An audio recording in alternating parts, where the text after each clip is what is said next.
everyone, welcome back. It's been about a week and a half since we did our last podcast. I was trying to do one before the draft because I've been so stoked for this thing, but honestly, I had some power issues, so I haven't been able to get Pete back on with me. Joined again by NY Isles Nation, Pete. He is kind enough to talk some Isles hockey with us. This is the night of the draft. We are recording at 11:30. I just got back from the NHL draft party. Uh, a lot of fun. Pete, fantastic to have you. What a wild couple days that we've had here. What a wild, just high level thoughts. Where are we right now? Like 1 to 10. It's crazy. As soon as we woke up this morning, it was basically like, all right, Noah Dobson's getting traded. We all thought it was a possibility, but as soon as we woke up this morning, everyone was like, this is happening soon.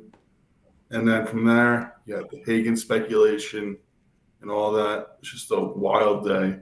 And it was kind of refreshing for once to be a part of the rumor mill after 7 years of just radio Not even silence. that, dude. Garth wasn't a part of it either. Garth never was a part of it. I felt like he never wanted to be a part of that.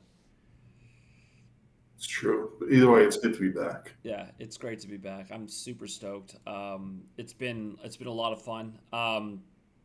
I think let's just start with Dobson. We talked Dobson 2 weeks ago. We did our first podcast. We talked Dobson as a possibility that he might go. We said he's an RFA. He's a UFA next year. He's arbitration eligible. Obviously, there's some rumors out there. I think you mentioned before we even got on that his wife had posted, or his wife to be had posted, that they had just purchased a house on 30 acres of land in Prince Edward Island. It just seemed like they're destined for the Canadians. Do you think he forced that trade there, or what do you think happened? Well, he does have a year until unrestricted free agency. So while he is restricted this year, he could have very simply, I believe, gone to arbitration, gotten a 1 year contract, and become unrestricted next year. So he did hold the Islanders a bit over the barrel here because nobody was going to trade the assets necessary to get him without an extension in place. So while we were hoping that Utah would be the team and we could get the fourth pick and maybe Hagens get involved there, it doesn't sound like Dobson had any interest in going to the land of the Mormons. But Montreal, like you said, on TikTok, yes, I am on TikTok. I'm His not. wife, So listen. I'm not a TikToker. I've never had a TikTok. I don't TikTok. I'm old school. I Twitter. I Twitter. I don't even X. Okay. so you don't know about the TikTok algorithm. No, I don't. The thing is insane. It somehow knows like random things you're interested in. Mm. So one day I'm scrolling and it's just a random like new build house in Prince Edward Island. What? I'm like, why do I care about this? And I look and it's Noah Dobson's fiance. Caption about how they're living their dream, building their dream house. And my first thought was, a little weird. It's not on Long Island. They could certainly afford to do whatever they want on Long Island. Right. But I guess his dream was to build a home back home, Prince Edward Island. Another one bites the dust, I guess. Right. It's just But even then, I don't feel that way towards him because I had extreme trepidation in giving him that contract. Yeah. No, me too. I don't Absolutely. think I don't think that that's the type of defenseman you build your defensive unit around. Like he's not going to be out there in the last minute defending a lead. He's proven that he is not a elite power play quarterback. That's shown by the fact that our power play is always in the bottom three of the league. So what are you exactly spending almost $10 million a year Honestly, for? he had a high expected goal percentage, and that's what you're spending on, and that's fine. But like as you said, he could close the gap. He can generate. He can keep the puck in the offensive zone. But is he going to be out there with the lead on the line? How many times have we blown a third period lead with him on the ice with 5 minutes left? It happens all the time because once the puck is in the zone, if they have a net pulled, they have the pressure. He's not the guy you want there.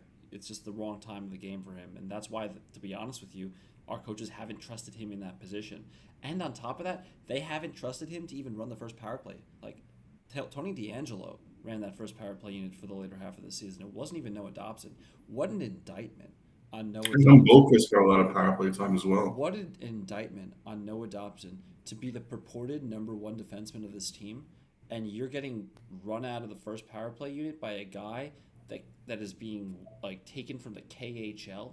Are you kidding me? Like Noah Dobson, I know he had a 70-point season a season ago, but this is not and granted, that he played really well the season prior, but the Islanders power play is routinely in the bottom half of the league, as you mentioned.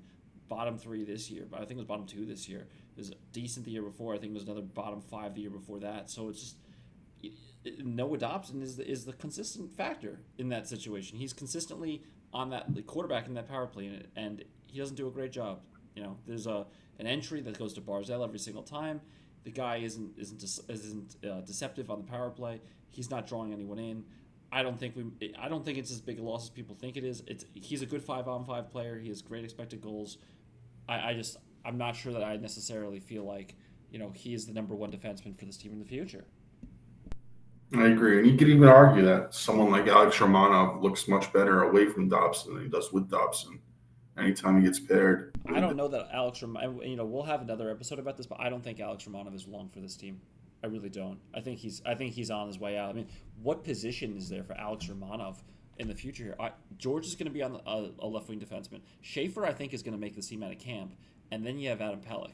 Where are you bringing Romanov in here? I'm not sure, but I mean, you look at. We'll talk about the defense in a bit, but even for next year, or looking back at past years, like Scott Mayfield was elite. Yeah. Playing with Devon Taves. Yeah. And then they put Dobson with Mayfield, and Mayfield fell off a cliff. I mean, you're posting his numbers here, and his WAR looks good. Good offense. The offense stagnated a bit, even though it stagnated at a very high level. Look at his PP. That's the thing you have to look at. Power play. The Islanders do not have a consistent number one power play defenseman. They have someone who is able to generate a ton at 5-on-5. Noah Dobson, to his credit, he does a lot at 5-on-5. But how far is that going to bring you? I mean, listen, he is a top 2 defenseman. Don't get me wrong. I fully believe that he is. Really, he is. But you can't just win at 5-on-5. You need to have special teams. You need to be able to play with a lead at the end of the game. Noah Dobson is a great defenseman. He's a top 2 defenseman. He's not a number 1 defenseman. You need a number 1 defenseman. And the question is, who's going to play that role? That's not to say we shouldn't have kept him. Listen, we need a number 2 defenseman, and we have a glaring hole on the right side. But I think where we need to bring this home here is and we said this, Pete, several weeks ago when we were having our first podcast when we brought this back. What is the Islanders' window right now? What are they signaling by dealing Dobson? What is their realistic window? Well, I think after today, this is the most excited I've been about our future in terms of prospects and the future since probably the Ryan Strome, Niederreiter days. Brock Nelson, Calvin DeHaan, Travis Hamnick, young Tavares, young Bailey, young Oposo. I mean, if you look at what we've done to our prospect pool in the last calendar year, it's kind of insane how they had nobody worth mentioning, and now they have. This team was a 31st ranked prospect pool, by all accounts, prior to the Brock Nelson trade. They are a top 10 right now, if not a top 5. If not a top 5. Ritchie, Yzerman, Schaefer, Aitcheson, Eklund, and some of the other guys who are a bit more of a long shot. But, I mean, and they have 2 first-round picks and what's projected to be a very good draft next year. Yeah. So, yeah, I do think you're entering a rebuilding phase here, which is weird because you did just extend Kyle Palmieri. I think that was a handshake deal that Lou Lamoriello had, to be honest with you, and I think that Mathieu Darche was just doing the agent a favor. I don't think that it doesn't really align with what we're doing right now. I think it's very clear to me that Mathieu Darche. Listen, I've worked in professional sports as well. I mean, it's esports, but I've worked with plenty of player agents, and you need to have good relationships with them. And if your I guess predecessor makes a deal, says we're going to announce it, some later point in the season. Remember, Lou Lamoriello did this shit all the time. Like he wouldn't announce Zach Parise or Zdeno Chara until this offseason was over for no reason at all. really. I don't know why he didn't do it, but like he just Then you want others to know how much cap room he had, so they can use yeah, it against the trade sure. talk. But enough of the cute bullshit. Like the reality is that Kyle Palmieri was basically signed after the deadline. He offered. I mean, by all counts, you offered him a deal, and so Matthew Darche isn't going to pull that back, and that's why they signed him. But let's keep it on track. I mean, we're talking. Do you think we're in rebuild phase right now? Is that where we are? Are we rebuilding? Does letting Noah Dobson go signal this is the end of this era of competitiveness for New York Islanders hockey, and we're entering in a different stage? I mean, in the last 3 or 4 months, you've traded away basically a 40-goal scorer, 38 was it, and a 70-point defenseman. You've traded away Brock I don't know. Noah Dobson, absolutely. So I don't know what kind of team could do that. And your return was all futures. Yep. And Emil Heineman, whatever that is. Yep. So. And so let's talk about Heineman, right? Like, we have Heineman's stats here. The deal is Dobson. Dobson goes for the 17th and the 16th, as well as Emil Heineman. I mean, Emil Heineman is, I guess, a third pairing defenseman. You look at his stats here. I'm sorry, a forward defenseman, third line forward. Excuse me. It's late. It's 12 o'clock when we're recording this, guys. I don't see, I don't see much here. I think that, as you said, this is a futures play. This is us aligning ourselves to have a play at the futures. Now, I think we could have potentially done better, but as you mentioned at the beginning of this, Dobson had the leverage. Dobson was 1 year away from UFA. He wanted to go home, and it's his right. And at least he was upfront with the Islanders about it, so he could let them get a return, and they got a return. So let's talk. Let's talk a little bit about the return. They got Emil Heineman, mediocre numbers. They got the 17th. They got the 18th pick in this year's draft. What do you think? I mean, I think when all things are done, and actually before we even go to that, let's just that's how the day starts. Dobson, 3:00. We hear Elliot Friedman. Dobson's being traded. Rumors abound. James Hagens, he's coming to New York. We get to the draft party. There is a palpable energy at that draft party. Like, you walk in that place and people are running to their seats before Matt Schaefer's getting picked. Everyone's drinking beers. They're excited. Thomas Hickey goes on the stage. What's going to happen tonight with Shannon Hogan? Everyone's screaming, "We want Hagens!" Like, they're screaming Mathieu Schaefer. Like, there is an energy I have not felt about the New York Islanders since 2021. Honestly, because it's been dead. Like, yeah, we made the playoffs, but to be honest with you, aside from the 3-goal period, the third period that we had against the Carolina Hurricanes in 2020, what was it, 23? I guess it was the first year that Horvat was there in Game 3 or Game 4. No one really cared. Like, it was just it was nonsense. So honestly, this was exciting, and people were excited, and they understand where we are right now. We're turning the page. It starts with Mathieu Schaefer. And so, today the New York Islanders obviously selected Matt Schaefer. What an emotional moment to have your name called immediately. His mom, Jennifer, he used to wear right here, he's I don't know why it's being a little bit slow right now, but the guy basically just starts hysterically crying as soon as he sees his mom, I guess, the ribbon on his jacket, signaling that, or the ribbon on his sweater signaling that his mom died of breast cancer, obviously. Look at his family crying over here. Really just an emotional moment, and he is just going to absolutely lose it in a couple of seconds once he puts that jersey on. And honestly, just what a moment. Like, right here, let's take a look at this. He likes to dance. He's an extrovert. We've talked about his poise and how unflappable he is. High IQ. Someone who had to grow up quick, quite frankly, and he did, and he rose to so the moment. The New York Islanders actually put a ribbon. There he is. He sees it right now. They put a ribbon on the left side of his sweater, and he kisses it. And he immediately loses his shit. He starts hysterically crying. Just like an incredible moment for this guy. You have to feel for him. But he's just 17 years old. I mean, to go through this at that age, what maturity. He's crying right now. What a moment. The Islanders also, we'll cut back here. The Islanders also put an embroidered text, JS, on his collar, which is just another really nice touch. And honestly, I can't remember the New York Islanders ever doing something like that for anyone. Like, this has not been a team that has that kind of touch, that does that kind of stuff, that extra mile. Like, I can't remember them really going that above and beyond, so to speak. But they did here. What do you make of that? Like, first of all, what do you make of this moment for this kid? Like, it just seems so overwhelming, and it just seems so powerful. Yeah, it's definitely speaks a lot about him as a person. He's 17. He's 13 years younger than me. I mean, my mom had cancer. She's beat it. And it was an emotional time, and I couldn't even imagine losing her. Like, I hate even thinking about that. Yeah. Like, in the future, losing my parents is a scary thought. But to do it at such a young age, powering through, you just know his mom's smiling down on him, very proud of him. Yeah. Huge day for his family.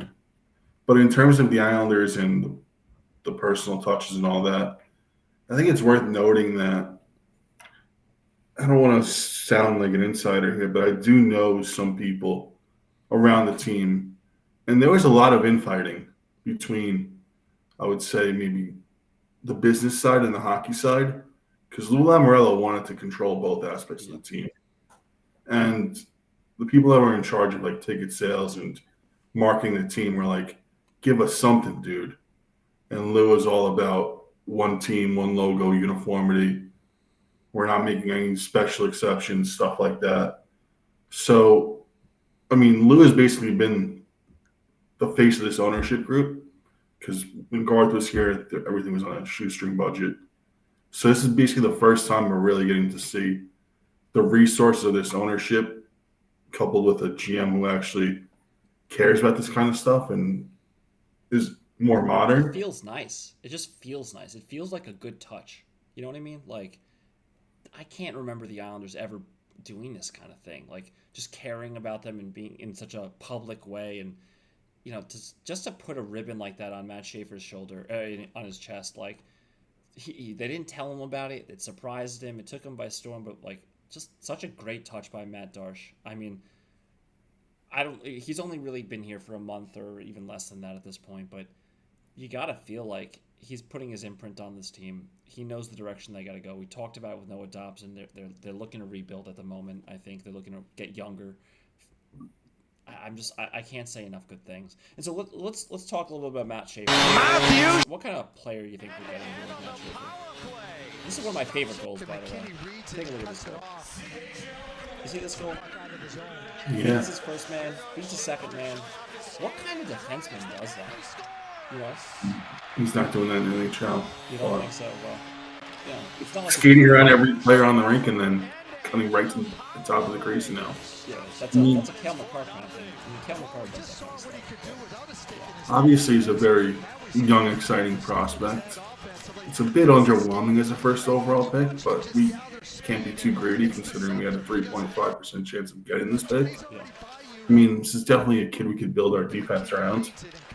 I'm not going to lie and say that I watched a ton of Matthew Schaefer over the years, but he was the consensus #1 pick, and let's hope that he meets his potential. What do you think his potential even is? Let's look at this one. This is actually one of my favorite ones too. So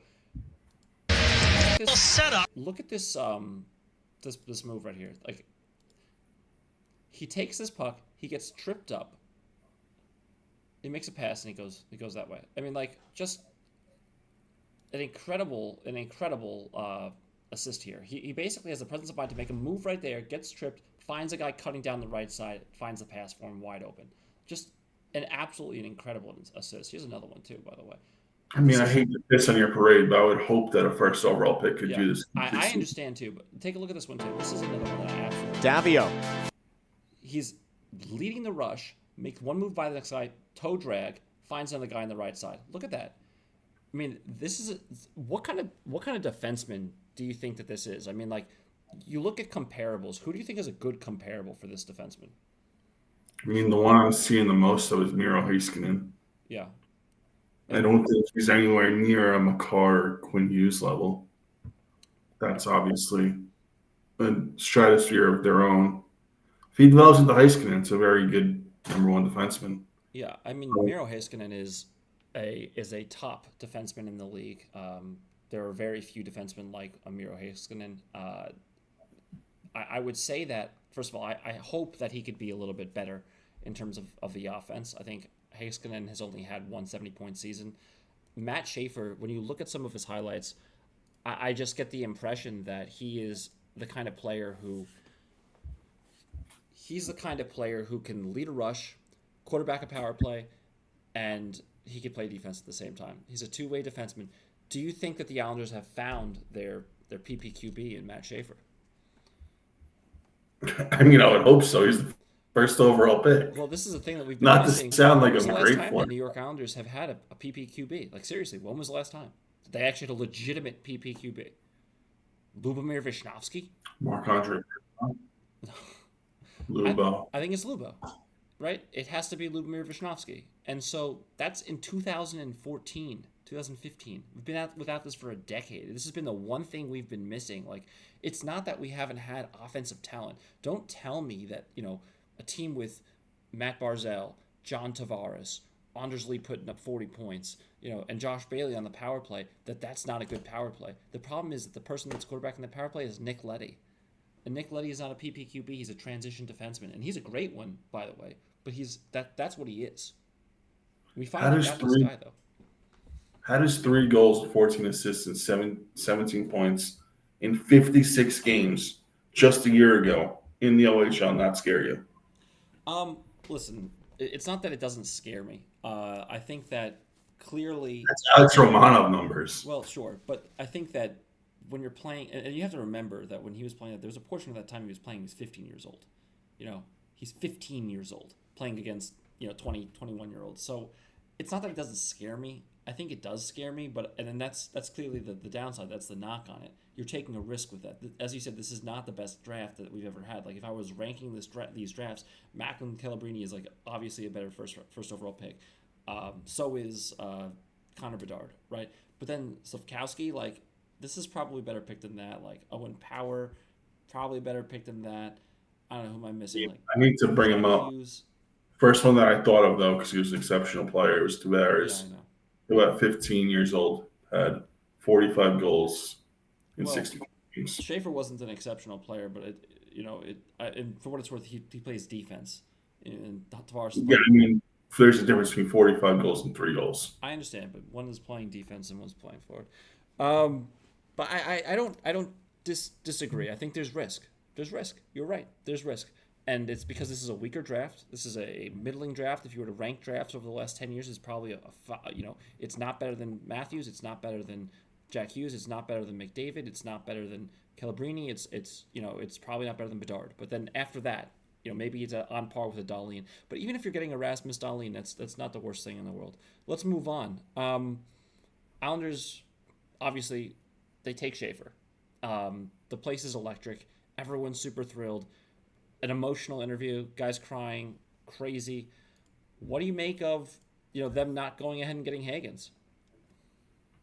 Darche said they tried. I mean, it takes 2 to tango.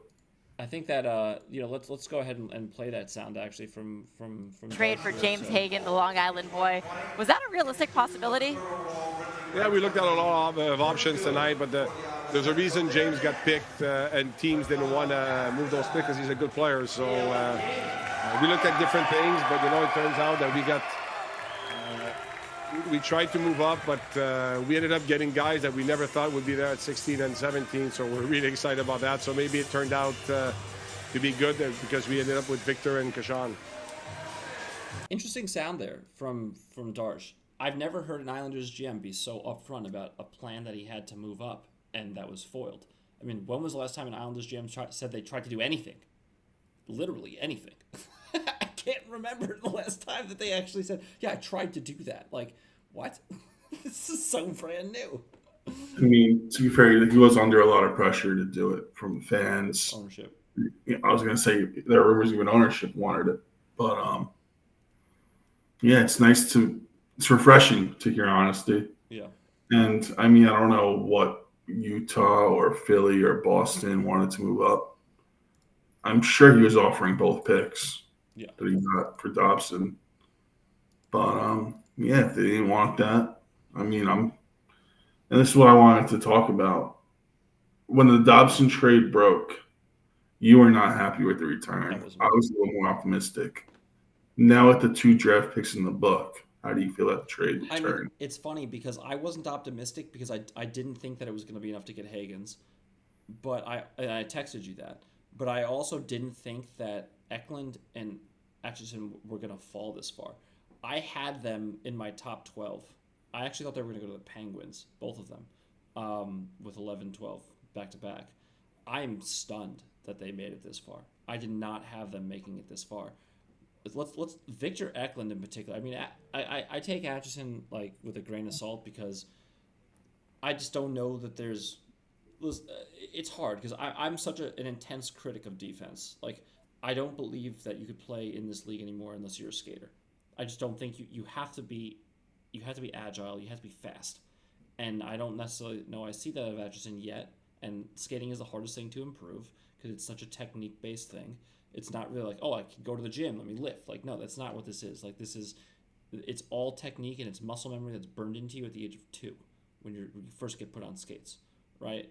And it takes a lot to really even. You have to remember, like John Tavares, his skating was crap.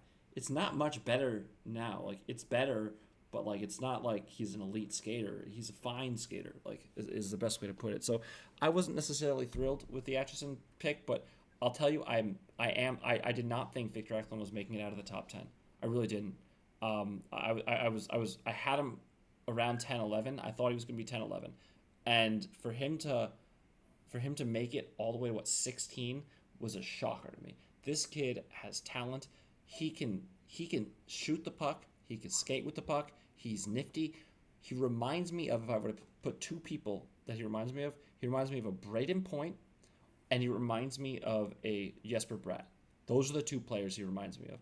Both very nifty, competitive, small guys that have just crazy shots. So let's play some highlights here on Eklund. Here's a really good example. Elvin Belander shoots, and that hit the captain. This is in the corner over here. He's getting pushed around by 2 separate guys. He is 5'11". He weighs 160 pounds. He's got 3 guys on him. He manages to kick the puck out over here and get it out to the slot for a goal. Just a heck of, like, that is the kind of compete that you see from a guy like a Braden Point against the New York Islanders, right? Let's look at 538. I'll put it on. Let's see over here. The hands right here, the toe drag. Boom, toe drag. He doesn't score here. He goes, he retrieves the puck. He circles. Look at this shot. Boom. Just a wicked twist shot. It just comes out instantly. Like, there's just no wind-up on that. It's from everything. You see the replay right here. Toe drag, and then just straight to the corner, retrieves, finds space, and then just a crazy snipe.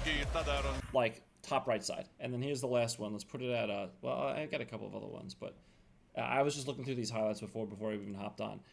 Here's another one. Just the shot here is just Eklund, kan han få den där från där? Vilken härlig passning Eklund! It's just like it just feels like every single time he touches the puck, he's a danger scorer. Like, look at that. Just a quick one-timer. And by the way, the one-timer actually comes out the opposite direction of his face. He catches the goalie coming across, puts it on the top. I mean, I look at this guy and I just see talent. I see talent is what I see. You asked me what my opinion is. I see skill. I see speed. I see hands. I see shot. I don't care that the guy is 170 pounds and is 5'11". That's not something I optimize for in today's hockey. Yeah, I mean, I'm very excited about both. I tweeted and texted you right before we were on the clock that I want Eklund and Aitcheson and 2 Darche drafted. I mean, Aitcheson, there's still room for that type of player in this league. I feel like he kind of reminds me maybe of the Winnipeg version of Jacob Trouba, where he's a physical specimen. You have to remember he got traded, though, Trouba did. That's what I'm saying, because he wanted out, because he wanted his wife wanted to be a doctor in New York. But And then he was also, people forget that before joining the Rangers, Trouba was like a power play quarterback type of offensive defenseman. And I believe that Aitcheson set some type of record for goals in a season for Barrie players. So there's offensive talent there. He did lead Barrie last year in points as a defenseman as well. So, I mean, if you could get, I'm not expecting like a Dustin Byfuglien type maybe, but somewhere like 40 to 50 point defenseman that makes the other team keep their head up when they cross the blue line. That's a very solid player. And I don't think you're getting 40 to 50 out of him. I think he's a top 4 defenseman. I think he's putting up around 20 to 30. He's not going to be the power play. And that's fine. That's fine. I think that's a realistic expectation, and that's fine. But talk to me about Victor Eklund before we get to Aitcheson. I mean, he's a European player, so I feel like I know even less about him than I do the North American guys. But I've watched some highlights and read some scouting reports in the last couple of hours, and it feels like he dropped a little bit, and the Islanders kind of got him in a good spot, similar to the Yzerman pick last year. So, I mean, I'm all about value. It's all about value in this draft. Look at these rankings. 7 by consolidated ranking, 9 by elite prospects, 10 by Bob McKenzie, 10 by Craig Button, 4 by THN Ferrari, 8 by THN Kennedy, 8 by McKean's Hockey, 8 by Flow Hockey, 6 by FC Hockey, 9 by Daily Faceoff. I'm not going to talk about NHL Central because that's the European one. 7 by Draft Prospects, 11 by Sportsnet, 8 by Sportsnet Bukala. I mean, this guy is a top 10 talent. He's a top 10 talent. He just is. Yes, I also saw Aitcheson in some top 10 rankings too. Yeah, he's 11 in a lot of rankings as well. I mean, look at these numbers too. Like it's not like the guy is a schlub. Like he's putting up some pretty good numbers playing in Djurgården. Like he's I'm sure I butchered that pronunciation there, but like, you know, I'm just looking at this like he's playing near point a game in WJC like under 20s. Like I feel like this guy fell, and I feel like we got lucky capitalizing on this player. Doesn't it feel like we always draft the faller? I mean, this is Darche's first draft, so I don't know that I would necessarily say I would. No, I'm just saying, like in general, like no one expected, you know, like no one expected Dobson and Wahlstrom to be available when we drafted them. Yzerman last year. Just feels like we're always getting that guy. Oh, why is this guy still available? And it's worked out to various degrees. But it seems like it's worked out a couple of times. It worked out with Dobson. I mean, I think Dobson was a top 10 pick. I think that didn't work out with Wahlstrom, but then again, you know, whatever. It doesn't always work out. It didn't work out with Josh Ho-Sang. But, you know, I mean, it works out, as you said, to varying degrees. So I don't know. I think Victor Eklund could be a great player for us. I don't think that he's ever going to necessarily be the guy to do it himself. I think we're still kind of, if I were to give you kind of my high level, I think we're kind of missing the star center that we're going to need for the next couple of years, and maybe that's when Gavin McKenna gets involved. Last thing, let's talk about Kashawn. Tell me what you think about him. You give it to me briefly. I'm gonna show some highlights here. Here's an interesting goal that I saw him score. That's kind of showcased that he does have some offensive ability here. Aitcheson. He'll skate this one ahead for the Colts. Hemming catches up to it, over to Kashawn Aitcheson, and he scores! I see a guy that's just going to Aitcheson from Hemming. Nice little play here. Aitcheson's going to bring it out. Skiing has a little bit of concern there. Watch. Aitcheson's going to the net, able to bring that one, even though that pass was kind of into the skate. Watch. You have what I'm sure lots of people will talk about. You got the face. That's Bruce McDonald trying to cut to the The guy just comes across, and I know you love this part. Nice Dogs with possession. Doherty passes that one ahead. Andy Sutton, baby. Andy Sutton, boom. Andrew Weissing.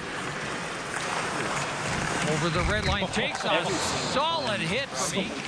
Sends it ahead. He feels like a more offensively gifted Romanov. And 11 gets to the Barrie line, tried to feather it through. You need here, and the Islanders are you know they're gonna be in this rebuilding phase. I think this is a top 4 defenseman. Give me your, you know, we've talked the Dobson trade, we've talked Schaefer, we've talked Eklund, we've talked Aitcheson now. Tell me high level grade. How do you give it 1 to 10? 10 being the best. What do you think of the draft? Schaefer feels like a no-brainer. Disappointed about Hagens, but I like the return for Dobson, and I like the picks that we got. I like the players that we got with the picks. The draft does continue tomorrow. We have a mid-second round pick. Hopefully, we get that small guy, the 5'7". Yeah.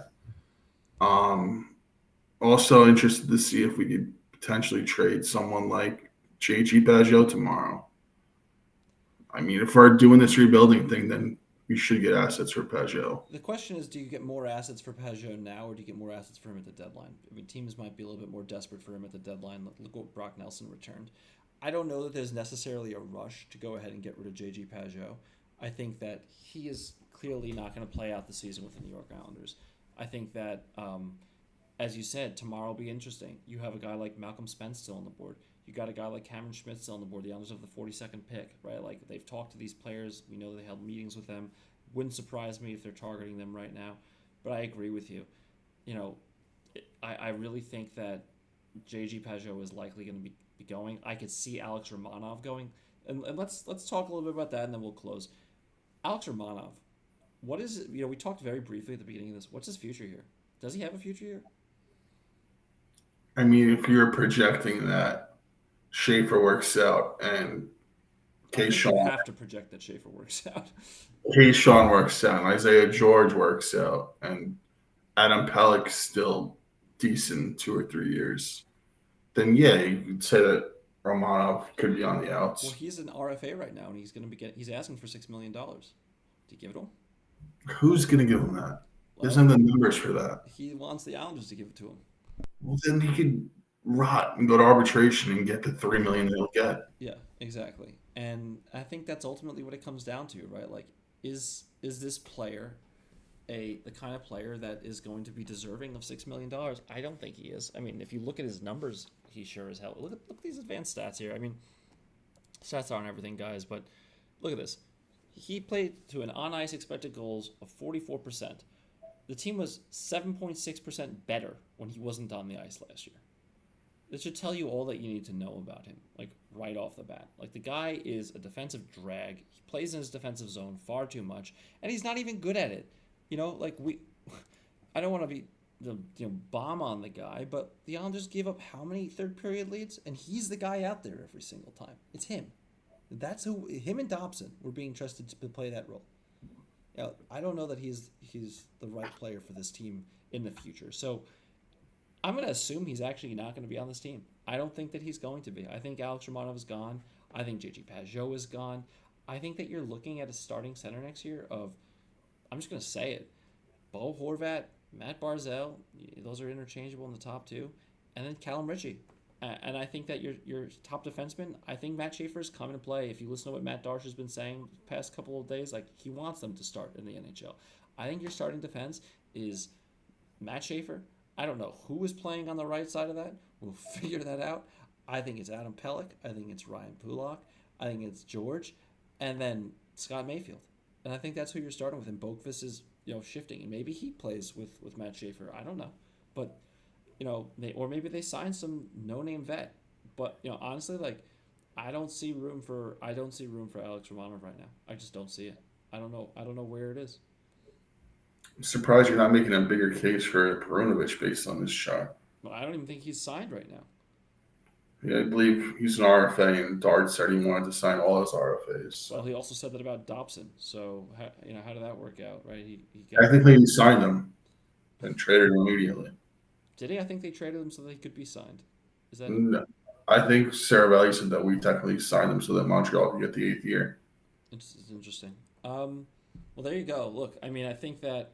Well, that's a technicality at the end of the day. I think that he got rid of Dobson, and the question is, what is he going to do right now? I mean, is he gonna keep Romanov? I don't think he's going to keep Romanov. I think Romanov's gone, and then you got to figure out the centers, and you got to figure out the wings, and I look. Do you think Cole Yzerman has a chance to make this team? I don't know. We'll talk about. Yeah, we'll do that quick, but I want to have a depth chart episode. I think that we'll have a lot going into July 1st. We're going to sign some vets. This is not going to be a competitive team next year, and I think we're in the running for Gavin McKenna. I guess. What'd you say? There's an issue with that. What's the issue?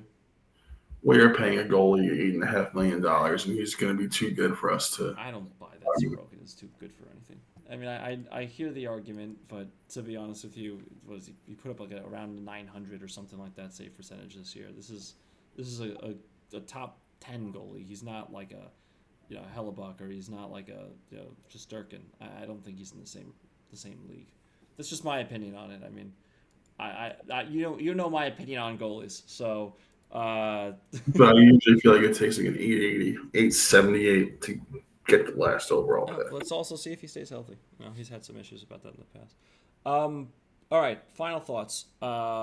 We have July 1st coming up. Tell me what's going to happen in the next week. You got 2 minutes here. What's happening in the next week? Islanders signing, who are they trading? What goes on? I'm going to take this one day at a time, see what the roster looks like after tomorrow, see if Pageau's still here, and then I'm going to look at exactly how much cap space we got. Then I'm going to look at the free agents, and then I'm going to get disappointed, and then we'll talk about it. Yes or no, Pageau stays tomorrow? There's been a lot of chatter about him, but yes or no?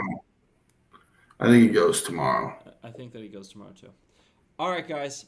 This has been another great episode of our podcast. I love doing this. I love having Pete on.